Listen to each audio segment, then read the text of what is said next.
नमस्ते दोस्तों, स्वागत है आप सभी का। तो अभी मैं जा रहा हूँ माँ मनसा देवी मंदिर में दर्शन करने के लिए। इससे पहले मैं माँ चंडी देवी मंदिर में गया था दर्शन करने और प्रार्थना करने के लिए।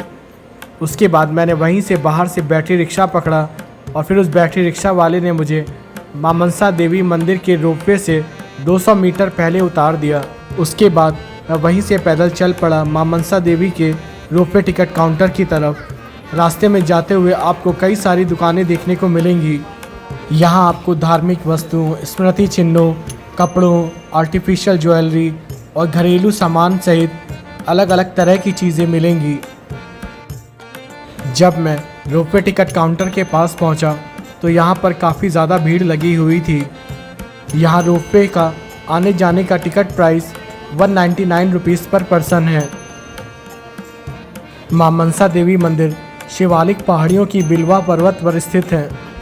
यहाँ पहुँचने के दो संभावित रास्ते हैं, या तो ट्रैकिंग या प्रसिद्ध रोपवे। पर्यटक आमतौर पर रोपवे से ऊपर जाना और पैदल नीचे आना पसंद करते हैं। लुभावने दृश्यों और रोमांच के कारण रोपवे पर्यटकों के लिए एक प्रमुख आकर्षण बन गया है। रोपवे का टिकट लेने के बाद मैंने यहाँ से रोपवे वेटिंग नंबर लिया और उसके बाद मैं पहुँच गया रोपवे वेटिंग हॉल में। यहाँ पर आप श्रद्धालुओं की भारी संख्या देख सकते हैं। जैसे जैसे श्रद्धालुओं का वेटिंग नंबर अनाउंस हो रहा था, श्रद्धालु लोग रोपवे की तरफ धीरे धीरे बढ़ते जा रहे थे और धीरे धीरे हॉल खाली होने लगा था। मेरा वेटिंग नंबर अनाउंस होते होते 1 घंटे से भी ज़्यादा का समय बीत गया था। फाइनली 1 घंटे से भी ज़्यादा समय तक वेट करने के बाद मेरा वेटिंग नंबर अनाउंस हुआ तो मैं चल पड़ा रोपवे पॉइंट की तरफ। भारत के सबसे पवित्र शहरों में से एक हरिद्वार न केवल एक आध्यात्मिक स्थल है बल्कि दिव्यता, प्रकृति और प्राकृतिक सौंदर्य का अनुभव भी प्रदान करता है। हरिद्वार के कई आकर्षणों में माँ मनसा देवी, माँ चंडी देवी मंदिर न केवल अपने आध्यात्मिक महत्व के लिए बल्कि रोमांचक उड़न खटोला रोपवे की सवारी के लिए भी प्रसिद्ध है, जो आपको 5 से 7 मिनट में मंदिर के करीब तक ले जाती हैं। माँ मनसा देवी मंदिर हरिद्वार का सबसे प्रसिद्ध मंदिर है। ये 3 सिद्ध पीठों में से एक है। अन्य 2 सिद्ध पीठ हरिद्वार में चंडी देवी और माया देवी हैं। अगर आप उत्तराखंड की तीर्थ यात्रा की योजना बना रहे हैं तो आप हरिद्वार में स्थित माँ चंडी देवी मंदिर और माँ मनसा देवी मंदिर अवश्य जाएं। उड़न खटोला की सवारी के वक्त आपको माँ मनसा देवी मंदिर तक जाने वाला सड़क मार्ग भी दिखाई देगा। उड़न खटोला की सवारी के वक्त आप लुभावने दृश्यों और रोमांच का आनंद ले सकते हैं। इसके केबिन रंग बिरंगे हैं और घुमावदार गंगा के साथ साथ पूरे शहर का बहुत ही खूबसूरत दृश्य प्रस्तुत करते हैं। उड़न खटोला दिव्यांग और बुजुर्ग श्रद्धालुओं के लिए अत्यंत सुविधाजनक है। अन्यथा मंदिर तक पहुंचने के लिए दूरी तय करने के लिए 3 किलोमीटर का पैदल रास्ता तय करना पड़ता है। अब मैं माँ मनसा देवी मंदिर के पास पहुंच गया था। यहाँ पर आपको कई सारी प्रसाद की दुकान, फूड कोर्ट, शुद्ध और ठंडा पानी, जलपान काउंटर, प्राथमिक चिकित्सा सुविधाएं जैसी सुविधाएं भी उपलब्ध कराई गई हैं। माँ मनसा देवी मंदिर उत्तराखंड के हरिद्वार में एक बहुत ही प्रसिद्ध मंदिर है जो देवी मनसा को समर्पित है, जिन्हें शक्ति का एक स्वरूप माना जाता है। देवी मनसा को भगवान शिव की मानस पुत्री भी कहा जाता है। हर साल हजारों की संख्या में श्रद्धालु लोग मंदिर में दर्शन करने के लिए आते हैं, जो हरिद्वार के पंच तीर्थों में से भी एक है। आप श्रद्धालुओं की लंबी लाइन भी देख सकते हैं और जब मैं लाइन में लगा था तब मुझे सामने माँ वैष्णवी माता का मंदिर भी दिखाई दिया। मैंने उनको प्रणाम किया और फिर धीरे धीरे माँ मनसा देवी मंदिर की तरफ बढ़ चला। मनसा शब्द का अर्थ है इच्छा और भक्तों का दृढ़ विश्वास है कि देवी मनसा मंदिर में आने वाले हर एक समर्पित और सच्चे मन से प्रार्थना करने वाले व्यक्ति की सभी मनोकामनाएं पूरी करती हैं। इस प्रकार इस भव्य मंदिर को एक सिद्ध पीठ माना जाता है, जो उन स्थानों को संदर्भित करता है जहां इच्छाएं और मनोकामनाएं पूर्ण होती हैं। मनसा देवी मंदिर का धार्मिक महत्व अत्यधिक है, न केवल अपने मंदिर के कारण बल्कि इसलिए भी कि ये हरिद्वार में स्थित है, जिसके बारे में माना जाता है कि ये उन 4 स्थानों में से एक है जहां भगवान विष्णु के वाहन गरुड़ द्वारा अमृत की बूंदें ले जाते समय गलती से गिर गई थी। मंदिर के अंदर फोटोग्राफी और वीडियोग्राफी अलाउड नहीं थी, इसलिए माता जी को दर्शन कर प्रणाम किया और उनसे प्रार्थना करके मैं बाहर आ गया।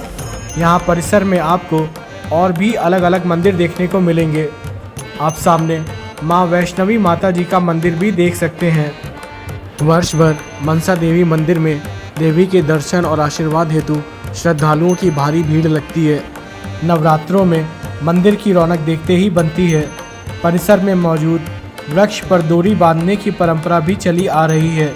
जो भी व्यक्ति माता के मंदिर में आता है वह अपनी मनोकामना पूरी करने के लिए मंदिर परिसर में स्थित पेड़ की शाखाओं में धागा बांधते हैं।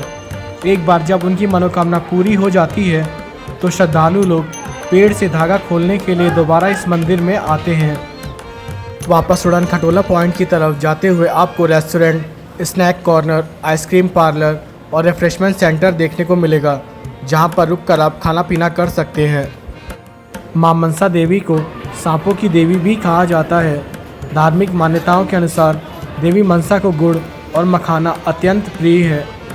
अब मैं मंदिर में दर्शन करने के बाद वापस आ गया था रोपवे पॉइंट की तरफ, बट यहाँ पर बहुत ही लंबी लाइन लगी हुई थी। मुझे 45 मिनट से भी ज़्यादा का समय लग गया उड़न खटोला तक पहुँचने में। यहाँ एक और श्रद्धालुओं की बहुत लंबी लाइन लगी हुई थी उड़न खटोला से वापस नीचे जाने के लिए।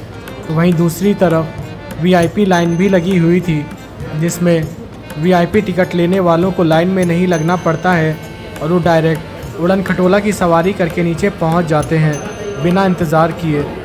तो मैं बात कर रहा था मां मनसा देवी के प्रसाद की, जहां गुड़ को पवित्रता और मिठास का प्रतीक माना जाता है, जो मां के प्रति भक्त की श्रद्धा और प्रेम को दर्शाता है। वहीं मखाना, जिसे स्वास्थ्यवर्धक और सात्विक भोजन माना जाता है, देवी को प्रसन्न करने के लिए अर्पित किया जाता है। जब भक्तगण मनसा देवी मां के दर्शन के लिए जाते हैं तो अपने साथ गुड़ और मखाना लेकर जाते हैं। अब मैं रोपवे के निचले पॉइंट पर पहुंच गया था। इसके बाद अब मुझे जाना था हर की पौड़ी, वहां होने वाली पवित्र गंगा आरती को देखने के लिए, जहां पर श्रद्धालुओं की भारी भीड़ उमड़ती है।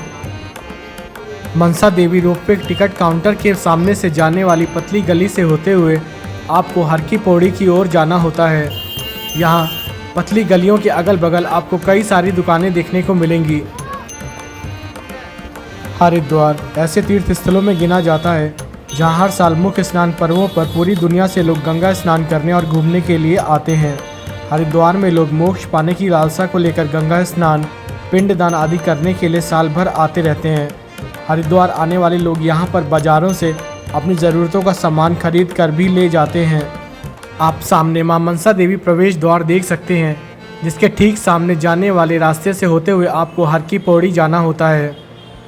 हरिद्वार का बाज़ार बहुत ही विशाल है, जहाँ से आप धार्मिक वस्तुओं, स्मृति चिन्ह, ऊनी कपड़े, घरेलू सामान और स्थानीय मिठाइयाँ खरीद सकते हैं। विशेष रूप से हरिद्वार के पेड़े, जो गाढ़े दूध, चीनी और इलायची से बनते हैं, बहुत ही प्रसिद्ध हैं। इसके अलावा आप बाज़ार से शंख, पीतल के बर्तन और अन्य हस्तशिल्प भी खरीद सकते हैं।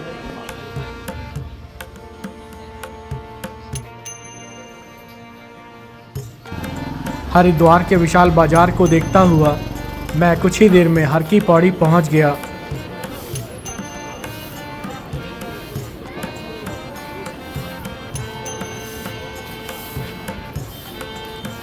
हर की पौड़ी हरिद्वार में गंगा नदी के किनारे स्थित एक बहुत ही प्रसिद्ध घाट है, जिसे भगवान विष्णु के चरण के रूप में माना जाता है। ये हरिद्वार का सबसे पवित्र और महत्वपूर्ण धार्मिक स्थल है, जहाँ गंगा नदी पहाड़ों से निकलकर मैदानों में प्रवेश करती है। यहाँ गंगा नदी का प्रवाह काफ़ी तेज़ है और यहाँ का पानी भी काफ़ी साफ सुथरा है। आप सामने भगीरथी सेतु भी देख सकते हैं।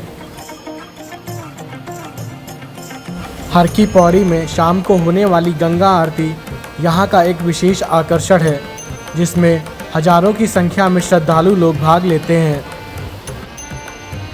हर की पौड़ी में गंगा स्नान करना बहुत ही शुभ माना जाता है और ऐसा माना जाता है इससे सभी पाप धुल जाते हैं और मोक्ष की प्राप्ति होती है।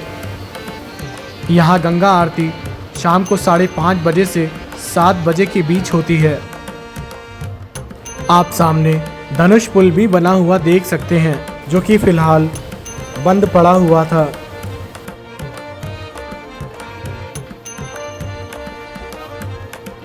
कुंभ मेले के दौरान, जो कि 12 साल में एक बार लगता है, हर की पौड़ी में विशेष महत्व होता है और लाखों की संख्या में श्रद्धालु यहाँ पवित्र स्नान करते हैं।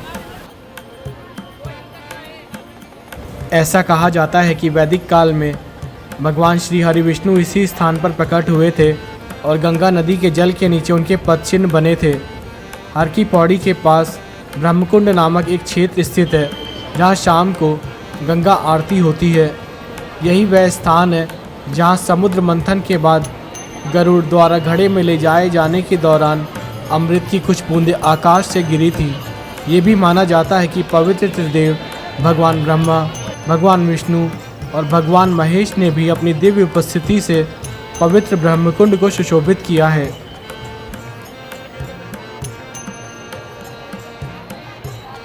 यहाँ होने वाली भव्य गंगा आरती को देखने के लिए श्रद्धालु लोग धीरे धीरे इकट्ठे हो रहे थे और इंतज़ार कर रहे थे कि कब गंगा आरती शुरू होगी।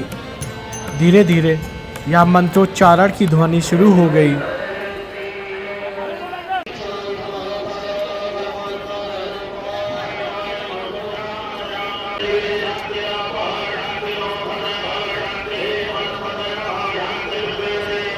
हरिद्वार की गंगा आरती, जिसे हर की पौड़ी पर आयोजित किया जाता है, दुनिया भर में प्रसिद्ध है। ये आरती दिन में 2 बार होती है, सुबह और शाम, और एक अत्यंत आध्यात्मिक और मनमोहक अनुभव प्रदान करती है। गंगा नदी हमारे धर्म में बहुत मायने रखती है। इसे देवी गंगा के रूप में पूजा जाता है और इसे मोक्षदायिनी भी माना जाता है, जो पापों को धोती है और मृत्यु के बाद मुक्ति दिलाती है। गंगा नदी को भारत की सबसे पवित्र नदी माना जाता है। पौराणिक कथाओं के अनुसार राजा भगीरथ ने माँ गंगा को पृथ्वी पर लाने के लिए बहुत ही कठोर तपस्या की थी।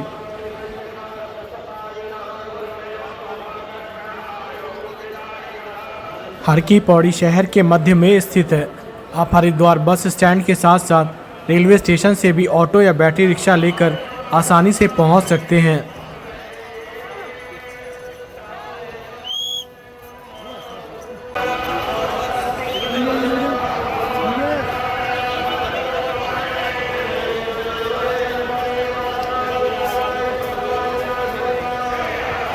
मैं सुबह से कंटिन्यूअस घूम ही रहा था, जिसकी वजह से लगातार चलते चलते मेरे पैर दर्द करने लगे थे। तो मैं गंगा माँ की शरण में आ गया। मैं कुछ देर गंगा नदी के ठंडे पानी में खड़ा रहा, जिससे मेरे पैर का सारा दर्द खत्म हो गया।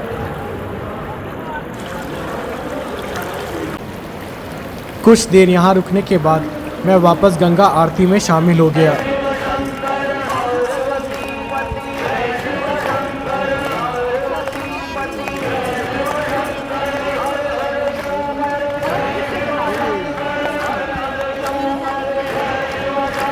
हर की पौड़ी पर शाम को होने वाली गंगा आरती एक बहुत ही अद्भुत दृश्य प्रस्तुत करती है, जिसमें श्रद्धालु लोग दीप और फूल को गंगा नदी में प्रवाहित करते हैं और प्रार्थना करते हैं। गंगा आरती एक ऐसा समारोह है जो भक्तों को गंगा नदी के प्रति अपनी श्रद्धा और सम्मान व्यक्त करने का अवसर प्रदान करता है। गंगा आरती एक सामुदायिक अनुभव है, जहां बड़ी संख्या में भक्त और पर्यटक एक साथ मिलकर गंगा नदी की पूजा करते हैं।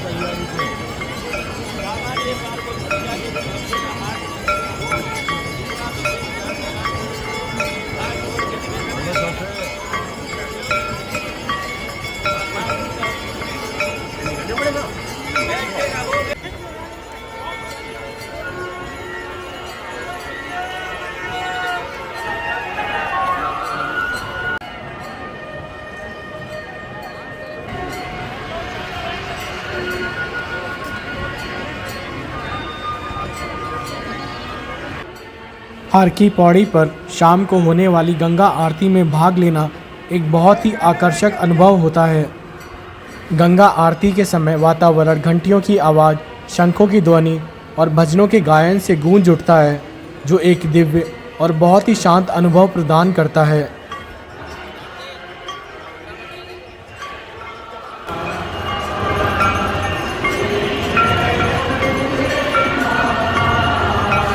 पवित्र गंगा आरती को देखने के बाद मैं वापस रेलवे स्टेशन की तरफ चल पड़ा।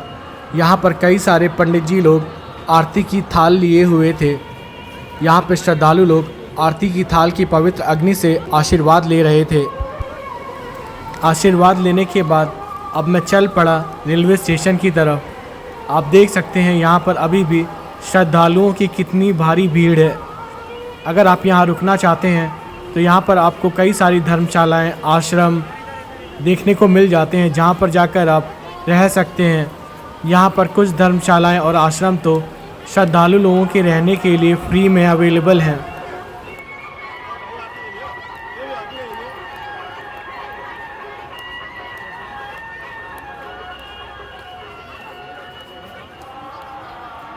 मैं हरिद्वार केवल एक दिन के लिए गया था, जहां मैं मां चंडी देवी मंदिर, मां मनसा देवी मंदिर और हरिद्वार की प्रसिद्ध गंगा आरती को देख पाया।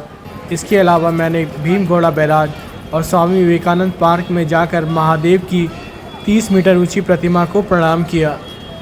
और अब बारी थी मेरी घर वापसी की। यानी आप एक दिन में पूरे हरिद्वार के मेन जगहों को जाकर देख सकते हैं। हरिद्वार एक बहुत ही आध्यात्मिक शहर है। यहाँ पे लोग आध्यात्मिकता की तलाश में और खुद को खोजने के लिए आते हैं। कुछ लोग ध्यान या मेडिटेशन का सहारा भी लेते हैं। घाट्स की सुनहरी लाइट की रोशनी गंगा नदी पर पड़ रही थी। ऐसा लग रहा था जैसे गोल्डन नदी बह रही हो। आप सामने का नज़ारा देख सकते हैं, कितना ही खूबसूरत और कमाल का नज़ारा है। मैं यहाँ पर 5 से 10 मिनट रुका रहा और फिर मैं चल दिया बाहर की तरफ। ये वो प्रवेश द्वार है जिससे होकर आप हर की पौड़ी की तरफ जाते हैं। इसके बाद मैंने यहीं से बैटरी रिक्शा पकड़ा और स्टेशन की तरफ निकल पड़ा।